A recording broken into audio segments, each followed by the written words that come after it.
as well, because Brad Binder's been very good in the dry weather. They've struggled a little bit this weekend so far in that wet session. Aleix Spargro starting in 8th overall on the grid, looking for another top 10 here this weekend. It was not a weekend that went to plan 7 days ago here in the Grand Prix of Styria. He can put that right here today. Another rider going solo for his team. Of course, our best wishes sent to Lorenzo Savadori after fracturing his ankle in that incident involving Dario Pedrosa on the exit of turn 3 last week. Alex Rins then with more work to do, qualified 13th last weekend. Exactly the same starting position today for the factory Suzuki man. Desperate to try and find a return to the top 6. That 4th place in Doha, round 2, seems like an awful long time ago now for the Spanish rider. He just got a sense from hearing him talk to media this weekend. He just desperate to try and find some transformation in fortunes, but work to do from 13th place, although if it's wet. Alex Rins has shown a couple of times in recent wet impacted races that he's got podium potential. It hasn't necessarily gone his way in Le Mans recently, but he's definitely got the pace to be there in wet conditions. That's the Red Bull helicopter capturing all of these magnificent shots of the fans making all the noise. There's the grid. We just talked about Rins' chances, Antoine Mir as well. Let's pop down on the grid because Simon's actually standing by with Shinichi Sahara now. Yes, he is. Shinichi-san, last week was a great ride to second. I'm curious, does this week look better or worse in your opinion?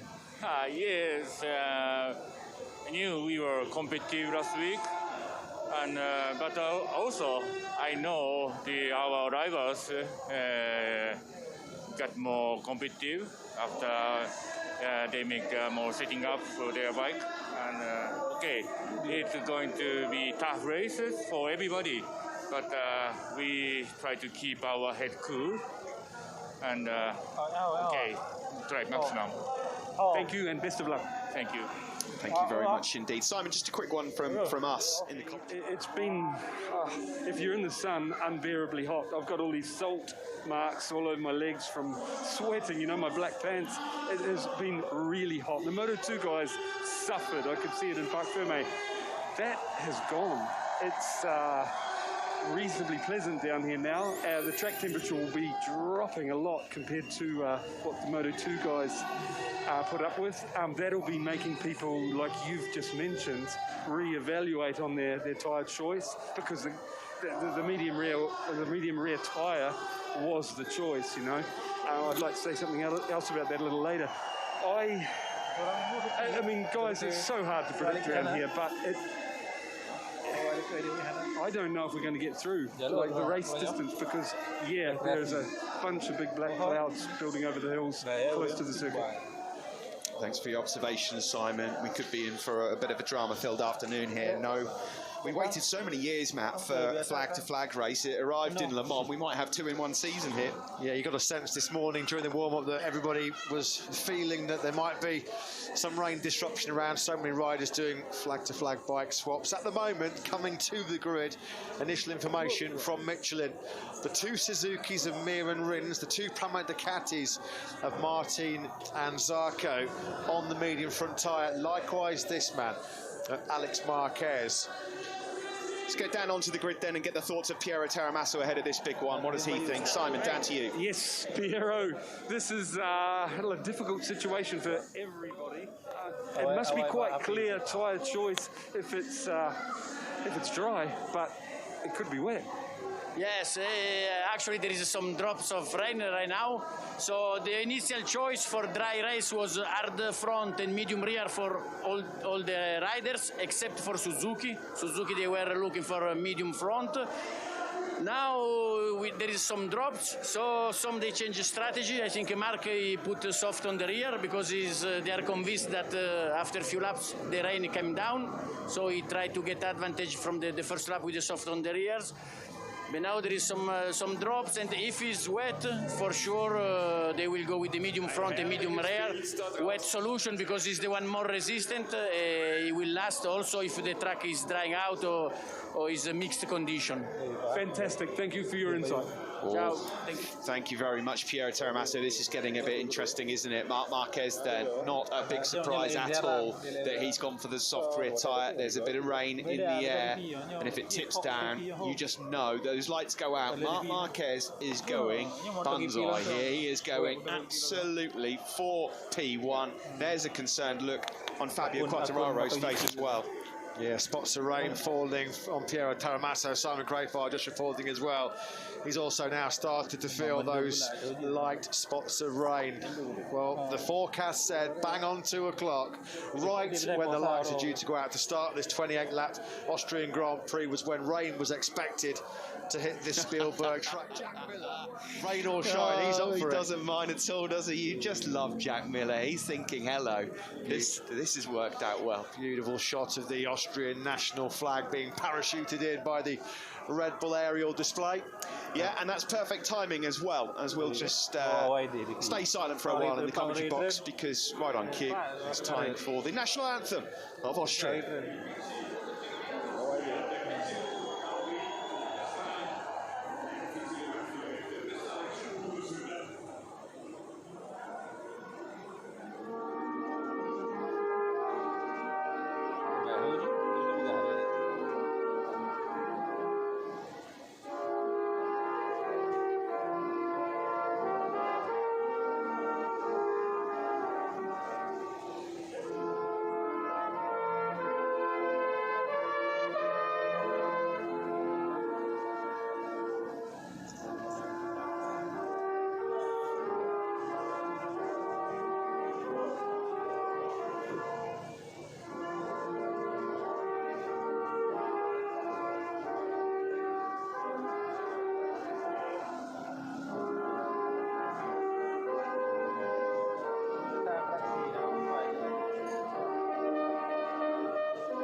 They don't half know how to put on a show here in Austria. The national anthem there. Valentino Rossi fans are waiting to see what's in store for the 425th start.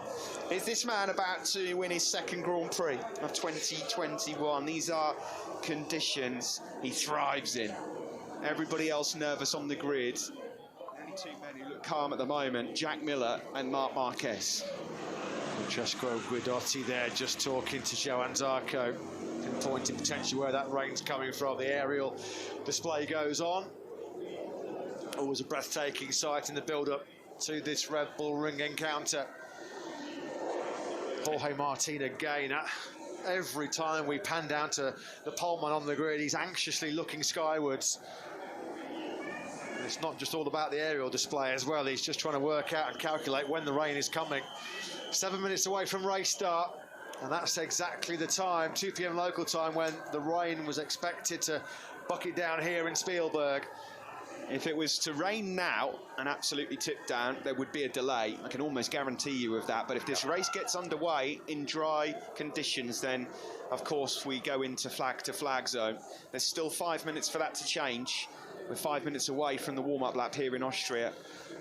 And just as soon as the rain can come, it can go as well. So it's not a foregone conclusion. Yeah, we saw on Friday in FP2 how quickly the track dried up. Iker Lecuona even went out on slick tyres to set the fastest time.